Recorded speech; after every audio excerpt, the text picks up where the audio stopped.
warahmatullahi wabarakatuh. Waalaikumsalam warahmatullahi wabarakatuh. Baik, Ibu akan menjelaskan dulu sebelum masuk di Google Classroom lagi. Ini bisa kelihatan? Bisa kelihatan materinya, Ibu? Ya, oke. Ya. Oke, jadi bisa dimatikan dulu supaya tidak dimatikan speakernya ya, supaya tidak ada gangguan sebentar. Nanti ada sesi tanya jawab baru dibuka speakernya ya, di unmute supaya bisa bersuara. Oke, baik. Untuk jadi mata pelajaran kita adalah PKWU ya, prakarya dan kewirausahaannya. Ya, sebelum kita masuk di situ, Ibu antar dulu. Nah, ini pendidikan merupakan kebutuhan seluruh manusia dan sebagai jembatan masa depan. Pendidikan ya, sebagai jembatan masa depan. Nilai antar generasi dan peradaban. Sebagai jembatan, pendidikan berperan mentransformasikan aset bangsa menuju cita-cita bangsa. Jadi ada cita-cita bangsa kita yang perlu kita tahu.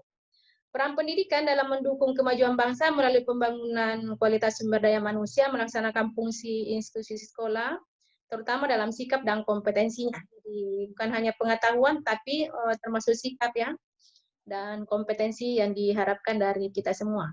Pendidikan dapat menanamkan sikap atau nilai yang sesuai dan memberikan bekal kompetensi yang diperlukan oleh generasi penerus bangsa. Jadi ingat, kita ini adalah generasi penerus bangsa. Nah, kecakapan abad 21. Nah, ini kita akan menuju abad 21 atau sekarang sudah abad 21. Nah, ini yang perlu kita perhatikan. Yang pertama, akhlak dan karakter. Akhlak dan karakter yang mana? Yang pertama, moral. Dari segi iman, takwa, jujur, dan rendah hati. Ini perlu kita miliki semua. Kemudian yang kedua, kinerja. Kerja keras, kerja tuntas, ulet, dan tidak mudah menyerah. Ya. Jadi berbagai cara kita bisa pergunakan, tapi yang penting halal ya. Kemudian yang kedua, kompetensi. Kompetensi yang diharapkan atau kemampuan yang diharapkan dari kita semua adalah kritis. Tidak mudah menerima kalau sesuatu itu belum kita pahami, kemudian kita langsung terima. Jadi kalian harus kritis ya, silakan mengkritik, memberi masukan kalau ada yang dirasa perlu. Ya. Kemudian komunikatif, ya ini komunikatif sangat penting ya, komunikasi harus perlu dibangun. Kita harus bisa berkomunikasi dengan baik, yang mudah diterima oleh orang lain. Kolaboratif. Kolaborasi, kita harus bisa berkolaborasi, bekerja sama antara satu dengan yang lain. Ya, nanti insya Allah ya di pelajaran ini kita akan berkolaborasi antara satu dengan yang lain untuk menghasilkan suatu karya. Kemudian yang selanjutnya adalah kreatif. Kreativitas ini sangat diperlukan, apalagi di era sekarang kan, di mana kemajuan teknologi, informasi dan komunikasi itu sangat-sangat mudah. Kemudian literasi baca tulis, numerasi, sains, finansial, digital, budaya, dan keluarga. Nah, ini semua perlu kita miliki. Ini kecakapan abad 21, ini yang perlu kita persiapkan diri kita. Ya. Nah, karena ada tantangan yang akan kita hadapi. Baik tantangan internal maupun tantangan eksternal. Ini tantangan internal yang dihadapi bangsa. Di tahun 2020, sekarang tahun 2020 ya, sampai 2035, itu jumlah penduduk usia produktif itu mencapai puncaknya. Jadi banyak ya, banyak generasi muda kita. Nah, ini kalau tidak dipersiapkan dengan baik, bisa menjadi negatif. Nah, makanya perlu dipersiapkan dengan baik supaya menjadi positif. Pertumbuhan penduduk ini merupakan bonus demografi yang harus dimanfaatkan menjadi sumber daya manusia Indonesia yang memiliki kompetensi dalam hal ini, penguasaan pengetahuan, keterampilan, dan sikap religius. Nah, sehingga membentuk karakter generasi penerus bangsa menjadi warga negara yang mandiri, ya, dalam meniti masa depan kehidupan berbangsa dan bernegara. Nah, yang kedua, tantangan eksternal. Ini terkait dengan arus globalisasi dan berbagai isu masalah lingkungan hidup, kemajuan teknologi, dan informasi, serta kebangkitan industri kreatif. Nah, kedua tantangan ini hendaknya bisa dikelola dengan untuk dapat menguatkan budaya lokal, ya. Kemudian nilai-nilai karakter sebagai pembangunan kembali potensi lokal, pemanfaatan sumber daya alam secara seimbang. Nah, ini baru-baru ada lagi banjir, ada lagi bencana alam yang terjadi. Karena kenapa? Terjadi ketidakseimbangan ya manusia seenak-enaknya menebang pohon, menggunakan sumber daya alam secara tidak seimbang. Ya. Mestinya kalau misalnya menebang pohon, mestinya kemudian menanam pohon juga supaya terjadi keseimbangan alam. Nah, dasar pengembangan kewirausahaan dan ekonomi kreatif sehingga mampu membangun citra dan identitas bangsa serta memberikan dampak ekonomi dan sosial yang positif. Nah, dengan pengetahuan tersebut diharapkan nantinya peserta didik mampu menciptakan ide-ide kreatif dan kritis. Nah, ini ya. Jadi kalian diharap nanti bisa menciptakan ide-ide kreatif dan bisa kritis ya melihat segala macam persoalan.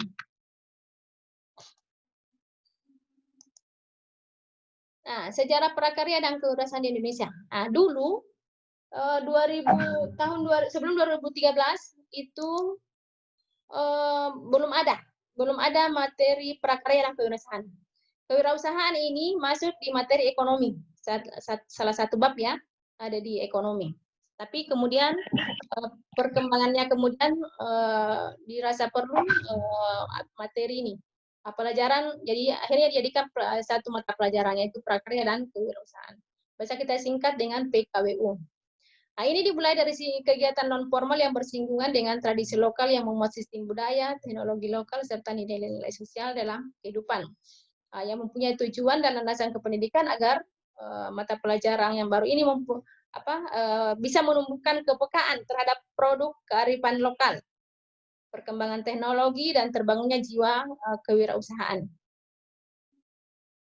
Maka ada dua di sini yaitu prakarya dan kewirausahaan.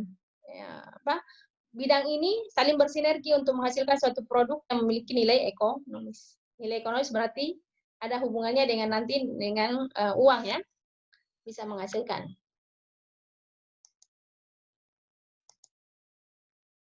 Nah, arah pembelajaran mata pelajaran prakarya.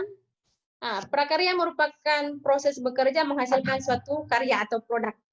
Jadi nanti di pelajaran ini akan ada karya yang kita hasilkan. Baik secara sendiri mungkin bisa juga berkolaborasi antara satu dengan lain. Produk prakarya ini masih bersifat alami, masih diproduksi dalam satuan, ya, belum dalam jumlah yang besar. Kewirausahaan merupakan usaha yang dilakukan secara mandiri. Produk yang diusahakan dapat berupa produk prakarya yang dikembangkan dalam skala usaha yang memiliki nilai ekonomis. Sasaran pembinaan ilmu kewirausahaan adalah yang pertama penanaman karakter, kemudian wirausaha yang kreatif, inovatif, mandiri, bekerja sama, percaya diri, pantang menyerah, dan kemampuan berkomunikasi. Kalau ini semua dimiliki, insya Allah akan berhasil nantinya. Nah, faktor-faktor tersebut penting untuk meraih suatu keberhasilan dalam menembus pasar lokal, regional, dan internasional. Jadi bisa saja karya kita nanti itu akan laku baik di pasar lokal, regional, ya, antar pulau, antar provinsi, dan bahkan bisa sampai ke tingkat internasional. Itu kalau kita kembangkan. Nah, arah pembelajaran mata pelajaran prakarya dan kewirausahaan adalah yang pertama ini, memfasilitasi peserta didik mengembangkan diri dengan kecakapan hidup. Nah, education for life ya. Kemudian membangun jiwa mandiri untuk hidup. Ya. Nah, ini yang diharapkan dari pembelajaran prakarya ini.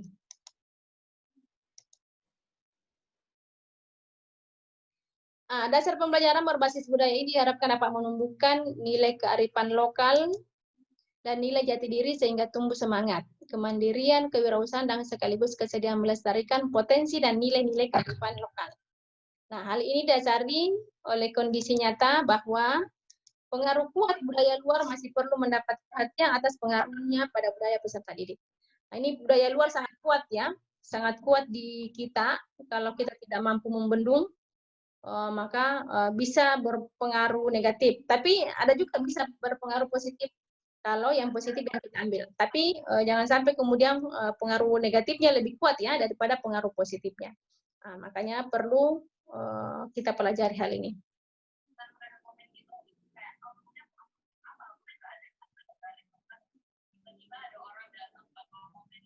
Di unmute ya, di unmute supaya tidak kedengaran suaranya. Ini Ibu rekam ya, nanti kita bisa putar ulang. Prakarya dan kewirausahaan juga memperhatikan wawasan memasarkan dengan berdasarkan pada prinsip pendidikan dan latihan. Oke, sampai di sini ada yang mau ditanyakan? Belum ya? Baik, kita lanjut. Tujuan kurikulum adalah untuk mempersiapkan manusia Indonesia agar memiliki kemampuan hidup sebagai pribadi dan warga negara yang beriman, produktif, kreatif, inovatif, dan efektif, serta mampu berkontribusi pada kehidupan bermasyarakat, berbangsa, bernegara, dan peradaban dunia. Ini yang sangat diharapkan. Jadi semua mata pelajaran itu bisa terkait ya antara satu dengan yang lain. Ini hakikat mata pelajaran prakarya dan kewirausahaan. Prakarya dapat dipahami sebagai prakarya, yaitu sebuah proses sebelum terjadinya sebuah karya, termasuk di dalamnya pembinaan apresiasi dan produksi karya. Jadi ada itu tadi ya, ada karya yang akan kita hasilkan insya Allah. Prakarya melatih keterampilan dan kecakapan hidup. Nah, makanya dalam mata pelajaran prakarya ini ada 4 cabang atau jalur ya yang ada. Kerajinan, rekayasa, budidaya, dan pengolahan. Nah, ini nanti tergantung gurunya siapa yang bawakan. Ada yang bisa kerajinan, rekayasa, budidaya, dan pengolahan. Nanti mungkin kita di pengolahannya ya yang kita akan ambil. Setiap cabang meliputi pengetahuan dan keterampilan membuat serta memproduksi dengan beragam teknik dan material. Ini pengertian kewirausahaan. Kewirausahaan sebelumnya dikenal dengan kewirausahaan. Jadi di ekonomi ada materi khusus kewirausahaan dulu ya. Sekarang kewirausahaan tidak ada lagi di ekonomi, tapi ada lagi mata pelajaran khusus prakarya dan kewirausahaan. Nah, kewirausahaan terbentuk dari kata wira, swa, dan sta, usaha. Ya. Wira utama, gagah berani, luhur. Kalau swa sendiri, sta berdiri, usaha kegiatan produktif. Nih, wira usaha ya. Di Indonesia, kata wira swasta sering diartikan sebagai orang-orang yang tidak bekerja pada sektor pemerintah. Seperti pegawai negeri, ya bukan. Tapi dia adalah para pedagang, pengusaha, dan orang-orang yang bekerja di perusahaan swasta. Adapun wirausaha adalah orang-orang yang punya usaha sendiri. Ya. Wirausaha adalah orang yang berani membuka kegiatan produktif yang mandiri. Nah, pada mata pelajaran prakarya ini, peserta diarahkan untuk memiliki keberanian dalam menggunakan daya kreatif, produktif, dan mandiri. Agar pada saatnya nanti mampu membuat usaha sendiri, usaha mandiri, ataupun istilahnya berwirausaha. Oke, saya kira itu materi untuk hari ini. Nanti kita akan tambahkan dengan ada indikator nanti yang Ibu berikan. Sudah ambil semua buku di perpustakaan? Ada yang sudah ambil buku di perpustakaan? Sudah, Bu, saya. Larissa sudah? Siapa lagi? Lain sudah ya? Oke, ya usahakan ambil semua buku ya. Nanti kalau misalnya butuh juga, nanti Ibu kirim di Google Classroom, ada materi mungkin bisa Ibu kirim nantinya. Oke, nanti tugasnya di Google Classroom, ada yang sudah baca ya, Andri? Dengan yang lain sudah baca, saya lihat. Tugasnya itu adalah mencari profil wirausaha. Coba kita ingat-ingat siapa pengusaha yang sudah sukses sekarang. Menteri Pendidikan kita itu adalah mantan pengusaha. Bukan lagi mantan, tapi tetap kayaknya pengusaha ya. Pengusaha apa? Siapa? Tunggu dulu. Siapa menteri kita? Gojek. Siapa namanya? Nadiem Makarim. Nadiem Makarim. Betul, Nadiem Makarim. Beliau adalah pengusaha Gojek ya, luar biasa. Beliau memikirkan ya kira-kira apa yang usaha apa yang diperlukan oleh masyarakat dan itu bisa menarik banyak tenaga kerja. Kan luar biasa sekali ya. Ya pahalanya bahkan keuntungannya itu sungguh-sungguh luar biasa. Nah, kira-kira apalagi yang kita bisa pikirkan yang bisa menjadi usaha untuk di pelajaran ini nanti kita lihat, nanti kita arahkan kira-kira apa yang bisa kalian buat ya. Nah, jadi tugasnya adalah mencari profil pengusaha yang sukses. Siapa lagi selain Nadiem Makarim? Mantan Lilian Kandung Wijaya. Iya bisa. Bisa. Siapa lagi? Mantan wakil presiden kita siapa? Yusuf Kalla, Bu. Yusuf Kalla, Bu. Pak Yusuf Kalla juga itu pengusaha yang sukses ya. Sama Belva, Bu. Siapa? Belpa. Kalau Belva. Belpa, ya, oke, ya. Jadi Yang silakan. punya ruang guru. Ya, betul. Ya, termasuk. Jadi silakan mencari, boleh tadi bisa lokal, bisa nasional, bisa internasional. Kalau mau tiga-tiganya lebih bagus lagi, akan lebih bagus nilainya, supaya bisa mendapat inspirasi dari mereka-mereka. Sudah tahu apa maksudnya profil kan? Siapa yang bisa menjelaskan apa itu maksudnya profil?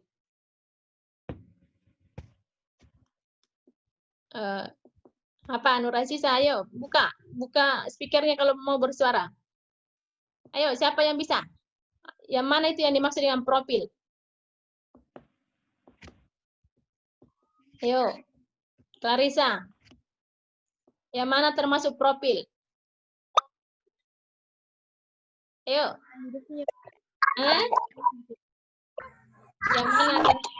Yang mana termasuk profil? Saya, Bu. Ya, silakan. Grafik yang menjelaskan fakta-fakta yang khusus. Fakta-fakta yang lebih akurat, Bu.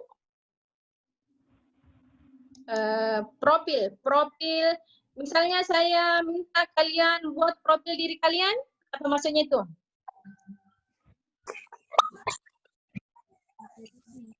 Ayo.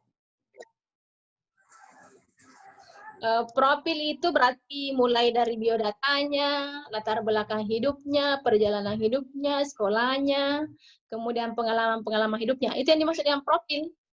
Nah, kenapa diminta mencari profil supaya kalian bisa belajar dari mereka? Paham maksudnya Ibu kan? Paham, Bu. Ya, ini iPhone siapa ini? Ayo ganti namanya. Siapa?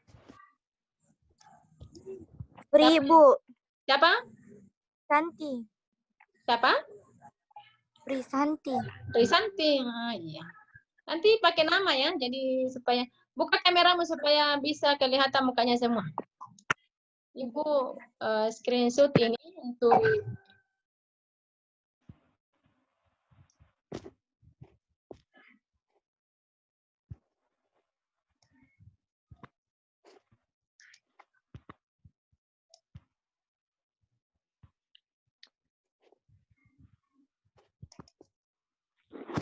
Oke, ada yang mau ditanyakan?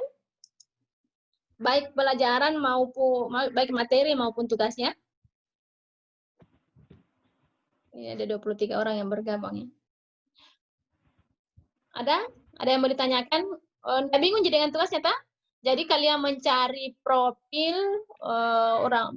profil ya orang pengusaha-pengusaha yang sudah sukses itu bisa dicari di internet. Nah, untuk mind map-nya bisa juga lihat di internet contohnya. Jadi bisa ditulis tangan, bisa diketik. Ya. Usahakan walaupun tugasnya bisa sampai besok, usahakan hari ini masuk supaya langsung Ibu kasih nilai dan nilainya bisa bagus. Tapi kalau nanti besok paling hanya nilai 77 ke bawah. Jadi kalau mau kerja tugas usahakan lebih cepat lebih baik supaya nilainya juga bagus.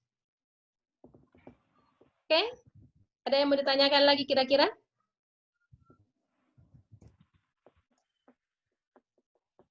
Halo? Atau mau langsung masuk di classroom? Ada yang bertanya. Ya, kenapa, Clarissa? Tugas yang nomor 2. Yang tugas nomor 2. Tugas nomor 2 itu ya, saya sudah kirim tugas ya. Di tugas nomor 2 itu yang ditanyakan adalah bentar.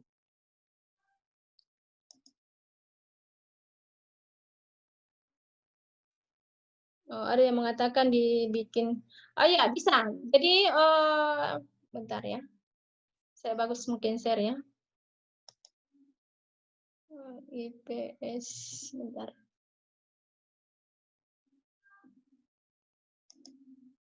Ini IPS 2.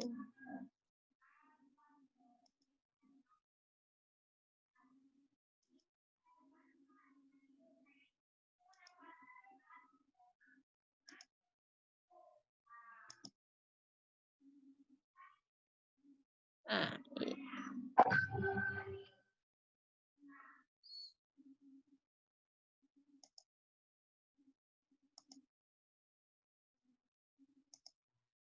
iya, oke. Baik, saya coba kasih penjelasan.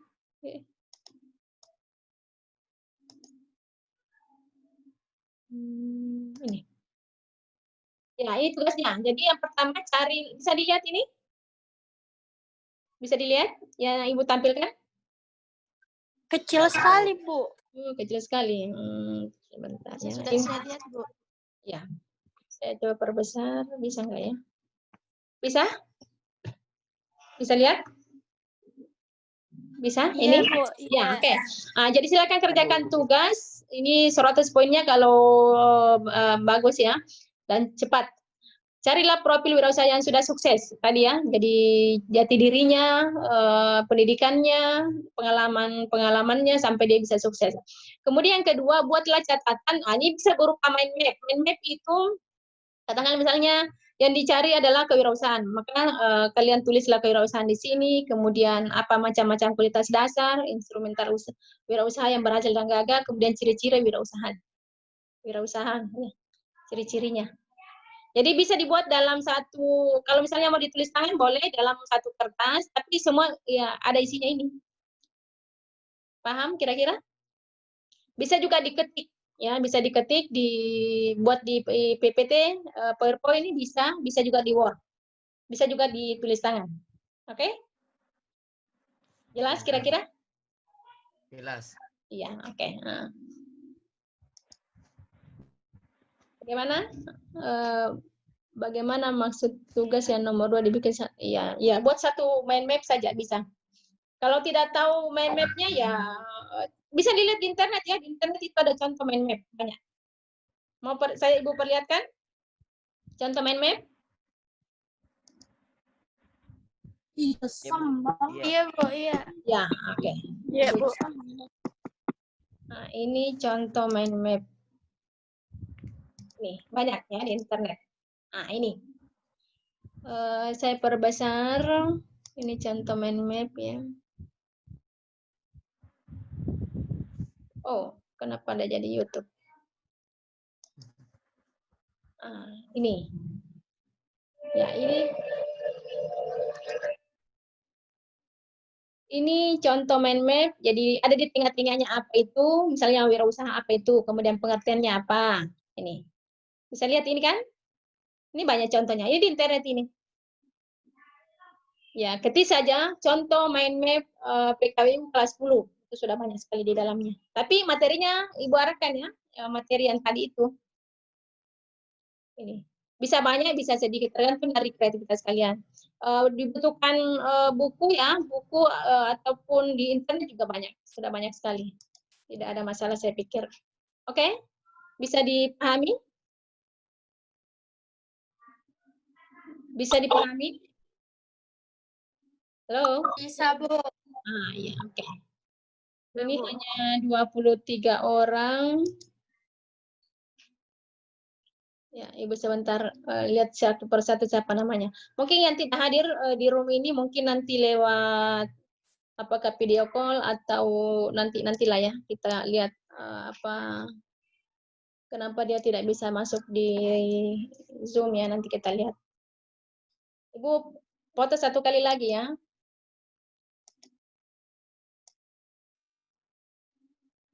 Sampai Nur Halim.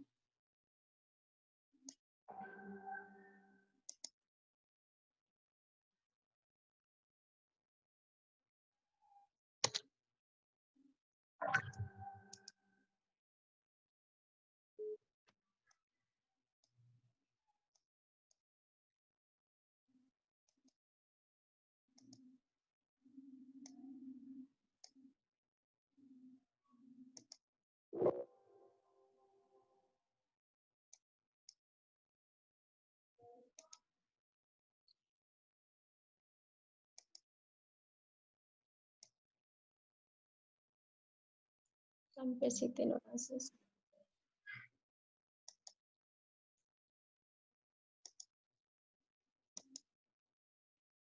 Oke, baik. Kalau misalnya tidak ada yang mau ditanyakan lagi, kita akan keluar dari Zoom. Gimana? Cukup pertemuan kita hari ini? Ya? Cukup ya? Oke. Ya, baik. Nggak ada yang mau ditanyakan, Andri?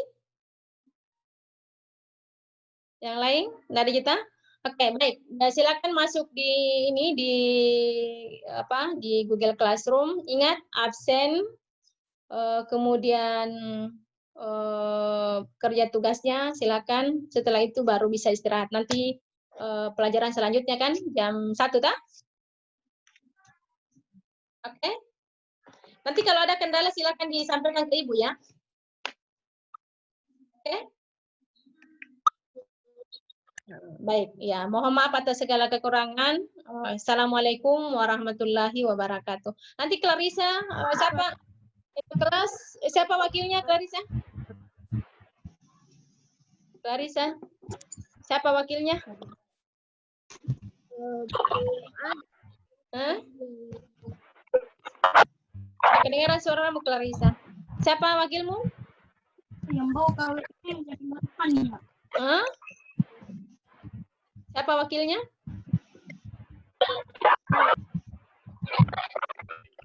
Nanti di WA ya, saya nggak bisa dengar. Oke, baik. Terima kasih untuk hari ini. Nanti Ibu hubungi langsung yang tidak hadir. Oke, terima kasih. Assalamualaikum warahmatullahi wabarakatuh. Waalaikumsalam warahmatullahi wabarakatuh.